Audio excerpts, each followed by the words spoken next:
নমস্কাৰ বন্ধুসকল, এই ভিডিঅ'টোৰ জৰিয়তে মই আপোনালোকলৈ আন এটা ৰেচিপি আগবঢ়াইছোঁ।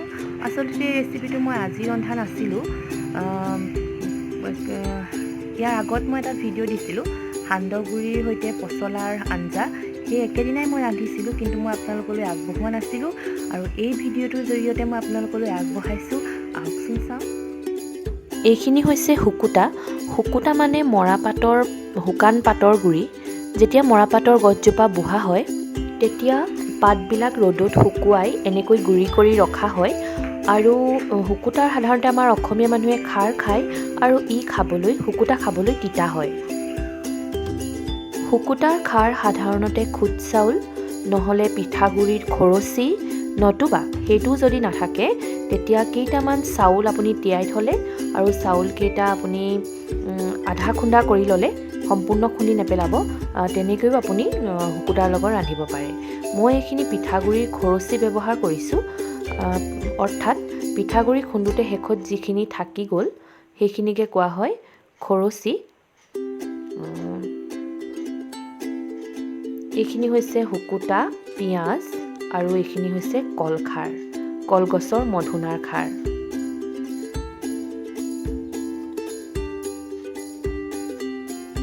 কেৰাহী গৰম হোৱাৰ পাছত 2 টেবুল স্পুন মিঠাতেল দি ল'লোঁ। আৰু এইখিনি ৰান্ধোতে মোক মোৰ দেউতাই সহায় কৰিছে। তেওঁ শুকুতাৰ খাৰ খাই ভাল পায়, আৰু সেইকাৰণে শুকুতাৰ খাৰ বনালে তেওঁৱে ৰান্ধিবলৈ আগবাঢ়ি আহে। আৰু মই তেওঁৰ পৰাই শিকিছোঁ আচলতে শুকুতা বনাবৰ কাৰণে। আজিও তেওঁ মোক সহায় কৰি দিছে। এয়া আমি কেৰাহীত পিঁয়াজ দিলোঁ ইতিমধ্যে, আৰু এতিয়া ভালকৈ লৰাই দিম।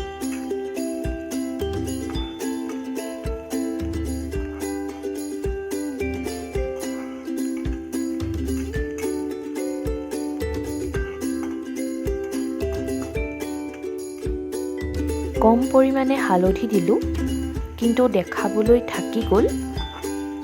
এতিয়া ভাল ধৰণে লৰাই দিছোঁ। এতিয়া আমি ইয়াত শুকুতাখিনি দি দিম।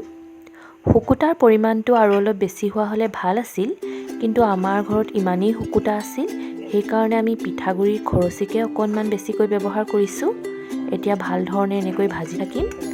কম ফ্লেমত যিমান পাৰে সিমান ভাজিব, চাব যাতে এইখিনি দেই নাযায়। খুব ধুনীয়া গোন্ধ এটা ইয়াৰ পৰা আহিছে।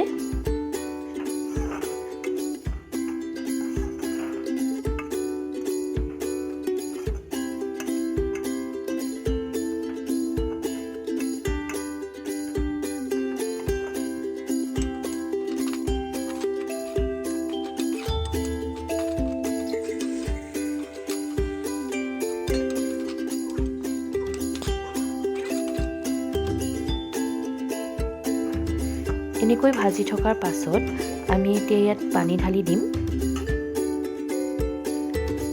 পানী আমি বহুত বেছিও নাঢালোঁ, কিয়নো এইখিনি আমি পূৰা জুলীয়া কৰি নেপেলাওঁ।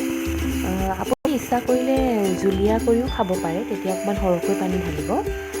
বহুত মানুহে কি কৰে, শুকুতাৰ খাৰখিনি জুলীয়াকৈ ৰান্ধি আৰু সেই খাৰেৰেই ভাতকেইটা সানি খাব পৰাকৈ জুলীয়া কৰে, আৰু তেনেকৈ বহুতে খায়। কিন্তু আমি অকণমান শুকান কৰিম, সেইকাৰণে কমকৈ পানী দিছোঁ।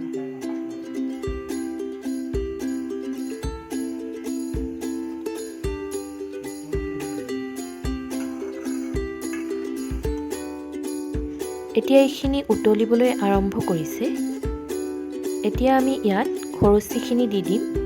গোটেইখিনি খৰচি একেলগে দি ভাল ধৰণে লৰাই থাকিম। অকণমান খৰচিখিনি ভাল ধৰণে সিজিব লাগিব।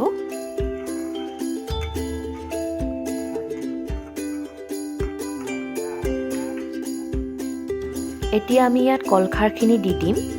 এইখিনি হৈছে কলগছৰ মধুনাৰ খাৰ। কাতি মাহৰ শুক্লপক্ষত কলগছৰ মধুনা কটা হয়।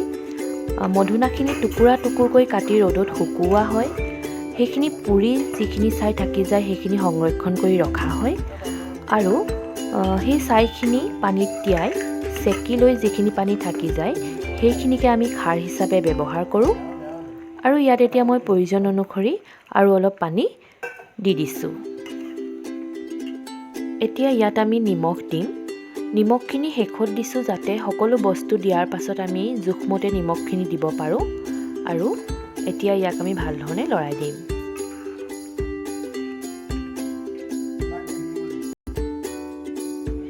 এতিয়া আমাৰ এইখিনি সম্পূৰ্ণ হৈ গৈছে। আমি এইটো ডেন্সিটিতে গেছ অফ কৰিম আৰু ইমানখিনি অফ কৰাৰ পাছতো চাব আমাৰ খাৰখিনি যথেষ্ট আমাৰ শুকান হৈছে। আপোনালোকে যদি জুলীয়াকৈ খাব বিচাৰে তেনেহ'লে আৰু অকণমান জুলীয়াকৈ এইখিনি বন্ধ কৰিব। এয়া আমাৰ অসমীয়াৰ পৰম্পৰাগত শুকুতাৰ খাৰ। আমি কেতিয়াও এনে পৰম্পৰাগত খাদ্যবিলাক আমাৰ মাজৰ পৰা হেৰাই যাবলৈ দিব নালাগে। যদি ভাল পালে লাইক কৰিব, কমেণ্ট কৰিব আৰু ছাবস্ক্ৰাইব কৰিব। আজিলৈ আহোঁ, ধন্যবাদ।